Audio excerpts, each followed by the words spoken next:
சிரியாவில் நடக்கக்கூடிய civil war, இந்த வார்த்தை தான் ரொம்ப முக்கியமானது. அப்படி கிளர்ச்சியாளர்கள் ஒட்டுமொத்த தேசத்தையும் இப்போ கைப்பற்றிக்கிட்டு இருக்காங்க. தாரா அப்படிங்கிற அந்த ஒரு நகரம் மட்டுமல்ல, டமாஸ்கஸும் கிட்டத்தட்ட 20 கிலோமீட்டர் தொலைவில் தான் இருக்குது கிளர்ச்சியாளர்களுக்கு. ஆசாத் எங்கே அப்படிங்கிற கேள்வி, அதற்கான பதிலும் இந்த வீடியோவில் இருக்க போகுது. அது மட்டுமல்ல, ஈரான், ரஷ்யா, துருக்கி இவங்கெல்லாம் கூட்டாக சேர்ந்து என்ன வேலை செய்ய போகிறாங்க அப்படிங்கிற தகவலும், அமெரிக்கா சிரியா போரில் எந்த விதமான பங்களிப்பும் செய்யக்கூடாது அப்படிங்கிற மாதிரியான ட்ரம்பினுடைய அறிக்கை எந்த அளவுக்கு முக்கியத்துவம் வாய்ந்தது அப்படிங்கிறத பற்றியும் இந்த வீடியோவில் நம்ம பார்க்க போகிறோம். அடுத்ததாக சிரியாவினுடைய பயணம் எதை நோக்கி இருக்க போகுது, கிளர்ச்சியாளர்கள் தன்னுடைய கட்டுப்பாட்டுக்குள்ளே அதை கொண்டு வந்துட்டாங்கன்னா அடுத்த சர்வதேச அடையாளம்ங்கிறது சிரியாவை விட்டு போய்விடுமா அப்படிங்கிற ஏகப்பட்ட கேள்விகளுக்கான பதிலை தான் நம்ம பார்க்க போகிறோம். வாங்க பார்க்கலாம் உறவுகளே, இது பிரசாத் சிக்னேச்சர்.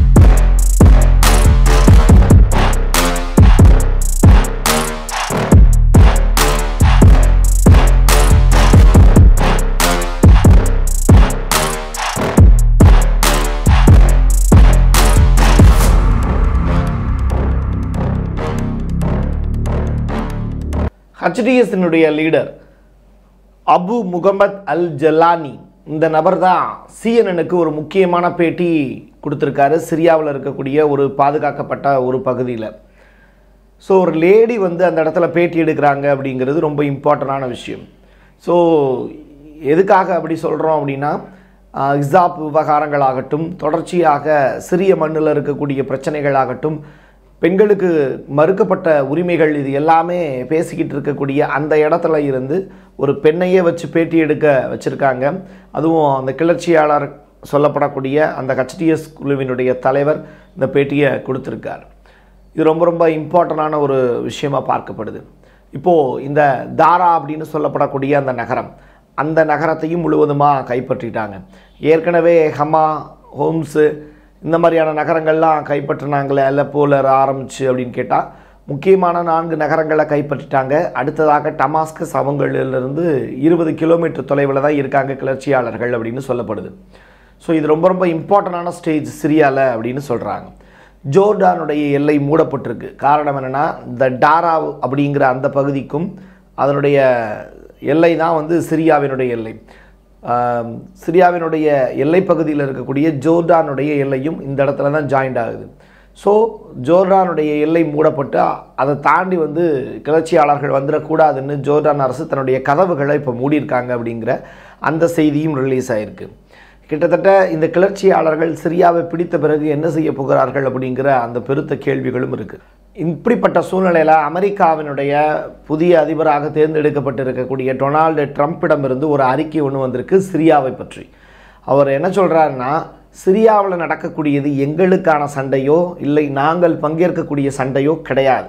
அங்கே நடக்கிறது முழுக்க முழுக்க சிவில் வார். ஸோ சிரியாவை பற்றிய கவலை எங்களுக்கு கிடையாது. அமெரிக்கா எந்த காலத்திலையுமே சிரியாவினுடைய உள்நாட்டு பிரச்சனையில் தலையிடாது. சிரியா ஒரு குழப்பம் வாய்ந்த ஒரு நாடு அப்படிங்கிற வார்த்தையை பயன்படுத்தியிருக்காரு. இது எங்களுடைய நட்பு நாடு சிரியா கிடையாது அப்படிங்கிற ஸ்டேட்மெண்ட்டை பயன்படுத்தியிருக்காரு. அப்போ ஏன் சிரியாவில் US ட்ரூப்ஸ் 900 பேர் இருக்காங்க அப்படிங்கிற கேள்வி நமக்குள்ளே வரும். இது ஏற்கனவே போடப்பட்ட அக்ரிமெண்ட் அடிப்படையில், ஆசாத் அவர்களோடு செய்யப்பட்ட ஒப்பந்தத்தின் அடிப்படையில் தான் அந்த US ட்ரூப்ஸ் டைரெக்டாக சிரியாவில் இருக்காங்க. இப்போ அவங்களும் சத்தமே இல்லாமல் தான் இருக்காங்களே தவிர அவங்கள கிளர்ச்சியாளர்கள் எதுவும் பண்ணலை. அதே மாதிரி ரஷ்ய படைகளும் அங்கே தான் இருக்காங்க. அவங்களும் பெரிய அளவில் கிளர்ச்சியாளர்களை எதிர்த்து சண்டை போடலை. இதுதான் ரொம்ப இம்பார்ட்டண்டான விஷயம். படைகள் இருக்காங்க, ஆனால் அவங்க கிளர்ச்சியாளர்களுக்கு எதிராக எந்த விதமான நடவடிக்கைகளையும் எதிர்த்தாக்குதலும் நடத்தவில்லை அப்படிங்கிறது. அப்போ கிளர்ச்சியாளர்களுக்கு ஒரு பெரிய க்ரீன் சிக்னல் இந்த இடத்துல கொடுக்கப்படுது. நீ எந்த அளவுக்கு முன்னேறி போக முடியுமோ அந்த அளவுக்கு முன்னேறி போ. ரஷ்யாவாகிய நானும் அதுக்குள்ளே என்ட்ராக மாட்டோம். அமெரிக்காவாக இருக்கக்கூடிய US ட்ரூப்ஸும் உன்னைய தடுக்க மாட்டாங்க.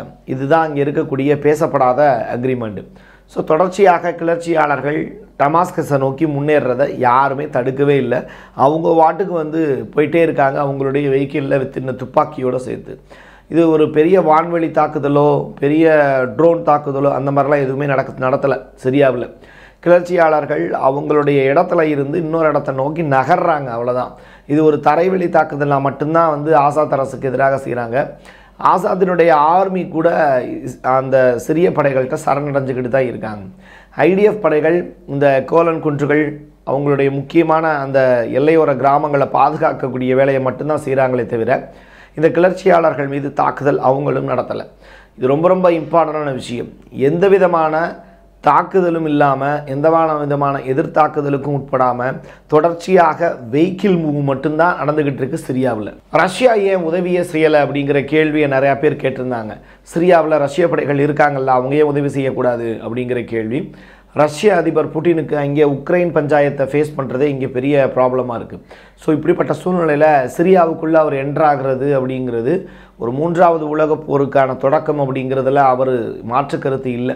ஸோ உக்ரைனை வச்சு ரஷ்யாவை காலி பண்ணுறதுக்கு ஏகாதிபத்தியம் பெரிய அளவில் முயற்சி செய்கிற மாதிரியே சிரியாவுக்குள்ளே ஒரு வன்முறையை தோண்டி விட்டு அதில் ரஷ்யாவை உள்ளுக்குள்ளே இழுத்து விட்டாங்கன்னா அதுவும் ரஷ்யாவுக்கு ஒரு பெரிய நெகட்டிவ் ஃபீட்பேக்கை ஏற்படுத்தி கொடுக்கும், அவங்களுடைய பொருளாதாரத்தை காலி பண்ணும்.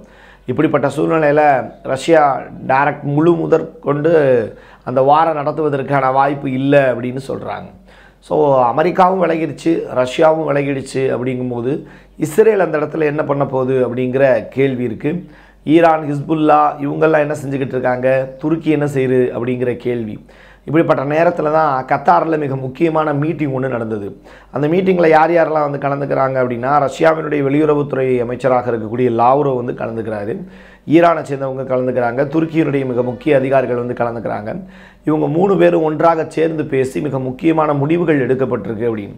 ஆனால் அது சிரியாவை பற்றி அல்ல, சிரியாவினுடைய எல்லை கடந்து இந்த கிளர்ச்சியாளர்கள் உள்ளே என்ட்ராகிறாங்கன்னா அதை எப்படி தடுக்கிறது அப்படிங்கிறத பற்றி மட்டும்தான். ஸோ துருக்கியினுடைய ஆபத்தாக இருக்கக்கூடிய குர்திஷ் படைகள் அவங்க துருக்கிக்கு ஆபத்தாக என்ன வேலையை செய்யலாம், ஈரான் இந்த சிரியாவை பாதுகாக்கிறதுக்கான வேலைகளை செய்யும் அப்படின்னு சொல்லப்பட்டால் கூட ஈரானுடைய ப்ரோபாக்சியாக இருக்கக்கூடிய ஹிஸ்புல்லா 2000 ட்ரூப்ஸை சிரியாவினுடைய ஆசாத் படைகளுக்கு ஆதரவாக அனுப்பிச்சிச்சு. ஆனால் ஹிஸ்புல்லா படைகள் கூட கிளர்ச்சியாளர்களுக்கு எதிராக சண்டை போடாமல் அமைதியாக தான் இருக்காங்க. படைகள் போயிட்டாங்க, ஆனால் சண்டை போடலை அப்படிங்கிறது ரொம்ப இம்பார்ட்டண்ட்டு. ஈரான் கிட்ட இருந்து அதற்கான அனுமதி கிடைக்கல. ஸோ அப்போ கத்தாரில் என்ன நடந்தது அப்படிங்கிற கேள்வி இருக்குல்ல, அதுக்கான பதில் தான் இப்போ நம்ம பேச போகிறோம். அது ரொம்ப ரொம்ப இம்பார்ட்டண்ட்டு. அந்த சிறிய எல்லையை தாண்டி கிளர்ச்சியாளர்கள் ஒரு பிட்டு நிலத்தை கூட ஆக்கிரமிச்சிடக்கூடாது அப்படின்னு. அப்படி ஆக்கிரமித்தாங்க அப்படின்னா அவங்க மீது தாக்குதல் நடத்தணும் அப்படிங்கிறது தான் இந்த 3 நாடுகள் ஒன்றாக சேர்ந்து எடுத்திருக்கக்கூடிய முடிவாக இருக்குது. ஸோ உன்னுடைய நாட்டுக்குள்ளே கிளர்ச்சியாளர்கள் என்னன்னாலும் செஞ்சுக்கோ, அந்த நாட்டை நீ என்னன்னாலும் பண்ணிக்கோ, அந்த நிலப்பரப்பை எப்படினாலும் பயன்படுத்திக்கோ. ஆனால் அதை தாண்டி ஒரு பொட்டு நிலம் கூட நீ மற்ற தேசத்துலேருந்து பிடிக்கிறக்கூடாது அப்படிங்கிறது தான். இதுதான் அடுத்த கட்டமாக கிளர்ச்சியாளர்களுக்கு ஆப்பு வைக்கக்கூடிய சம்பவமாக இருக்கும். இல்லை கிளர்ச்சியாளர்களுக்கு வளைவிரிக்கக்கூடிய நிகழ்வும் இதை மையப்படுத்தி தான் இருக்கும். இது பற்றிய பேச்சுக்கள் அந்த 3 நாடுகளும் ஒன்றாக சேர்ந்து பேசியிருக்காங்க அப்படிங்கிற ரிப்போர்ட் வழியாக இருக்குது. இஸ்ரேலுடைய பார்டர் நகரமாக இருக்கக்கூடிய குனிட்ரா அப்படிங்கிறாங்க, அந்த ஏரியாவில் ஐடிஎஃப் படைகள் முழுக்க காவலுக்கு இருக்காங்க அப்படிங்கிற தகவல். ஸோ ரஷ்ய படைகள் உள்ளே இருக்காங்க, அதே நேரத்தில் ஐடிஎஃப் படைகள் சிரியாவினுடைய எல்லையோர பகுதியில் இஸ்ரேலுக்கு பார்டரில் இருக்காங்க, குனிட்ரா அப்படிங்கிற பகுதியில் அப்படிங்கிற தகவல். இது ரெண்டுமே ரொம்ப இம்பார்ட்டண்ட்டு. ஸோ சிரிய படைகள் அங்கே இருக்கக்கூடிய கிளர்ச்சியாளர்கள் மீது ஐடிஎஃப்பும் தாக்குதல் நடத்தலை. ஸோ எந்த விதமான அட்டாக்குமே நடத்தப்படலை கிளர்ச்சியாளர்கள் மீது. இதுதான் ஒவ்வொரு நாடுமே சிரியாவை எந்த அளவுக்கு ரொம்ப கான்சியஸாக ஃபாலோ பண்ணுறாங்க அப்படிங்கிறது நீங்கள் புரிஞ்சுக்கணும். யார் முதல்ல திருப்பி அடிக்க போகிறாங்க, அவங்க அடித்ததுக்கு பிறகு கிளர்ச்சியாளர்கள் எப்படி ரியாக்ட் பண்ண போகிறாங்க, கிளர்ச்சியாளர்களுக்கு ஆதரவாக எந்த நாடு உள்ளே என்ட்ராகி போர் புரிய போகுது அப்படிங்கிற அந்த ஸ்டார்டிங் பாயிண்ட் ரொம்ப ரொம்ப இம்பார்ட்டண்ட். அப்படி ஒரு நிகழ்வு சிரியாவில் நடக்க போகுதா இல்லையா அப்படிங்கிற பெருத்த கேள்விகள் இருக்குது. அந்த நொடி தான் 3வது உலகப் போருக்கான தொடக்கமாக இருக்கும். சரி, இப்படி நடந்துக்கிட்டு இருக்கும்போது அந்த நாட்டினுடைய தலைவராக பிரசிடெண்ட்டாக இருக்கக்கூடிய ஆசாத் அவர்கள் எங்கே அப்படிங்கிற கேள்வியும் நிறையா பேர் கேட்டிருந்தாங்க. அந்த வகையில் அவர் வால் ஸ்ட்ரீட் அதனுடைய அறிக்கை சொல்லியிருக்கக்கூடிய விஷயம், அவர் ரஷ்யாவுக்கு பயணப்பட்டு விட்டார் அப்படிங்கிற தகவல். அவருடைய மனைவி வித் 3 கிட்ஸு 3 குழந்தைங்க அவருக்கு இருக்குது. இவங்களோட அவர் ஏற்கனவே ரஷ்யாவுக்கு போயிட்டார் அப்படிங்கிற தகவல்.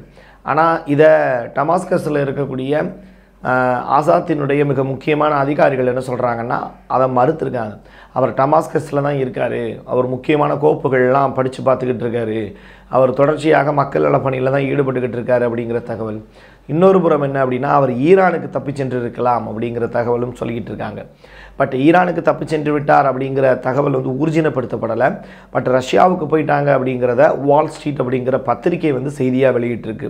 சரி, இப்போது அங்கே சிரியா ஏரியாவில் யூஎன் போஸ்ட்னு ஒன்று இருக்குமே அப்படின்னு சொல்லி கேட்குறீங்க.